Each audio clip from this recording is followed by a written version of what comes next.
Hi there, and welcome to our presentation. My name is Michelle Zach, and along with Farah Charania, we'd like to share some information about an arts-based qualitative research method, which has helped our research team and those who have employed this method to understand the lived experiences and perceptions of newcomers through a social justice lens. Our work is conducted under the supervision of Dr. Anusha Kassan. We would like to begin by acknowledging the traditional, ancestral, and unceded territory of the Musqueam people on which the University of British Columbia, Vancouver campus sits. ABE, which stands for Arts-Based Engagement Ethnography, is a form of critical ethnography that works well when researchers are trying to understand a phenomenon experienced by vulnerable or hard-to-reach groups. One of the key features of ABE is its ability to capture the experiences of newcomers in a manner that is both ethical and culturally sensitive.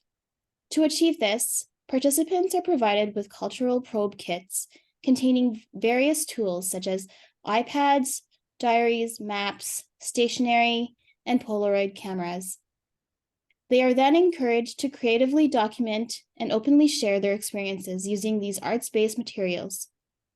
The artifacts gathered from the cultural probes serve as a guide for conducting semi-structured individual interviews with each participant, followed by planned group discussion groups, which involves participants who usually have an existing relationship. After the data has been collected, a multi-staged thematic analysis would then follow to characterize the findings of the study. By employing ABE, researchers gain a comprehensive understanding of newcomers, encompassing their lives, experiences, values, beliefs, and practices.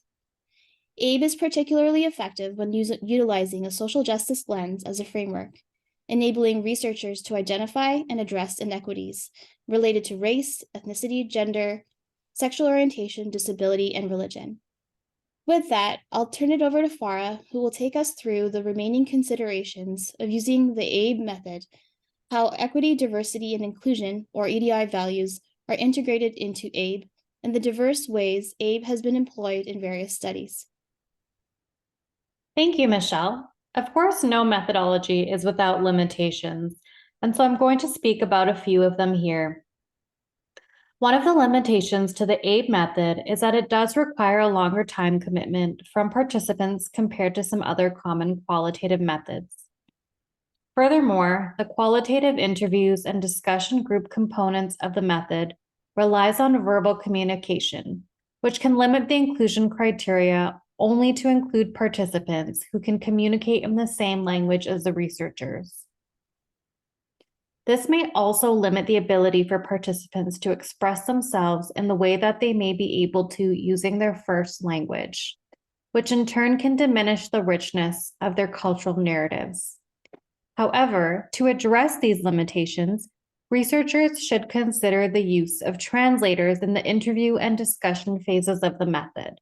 This will prioritize a participant-centered approach and better encompass the EDI values that align with this method.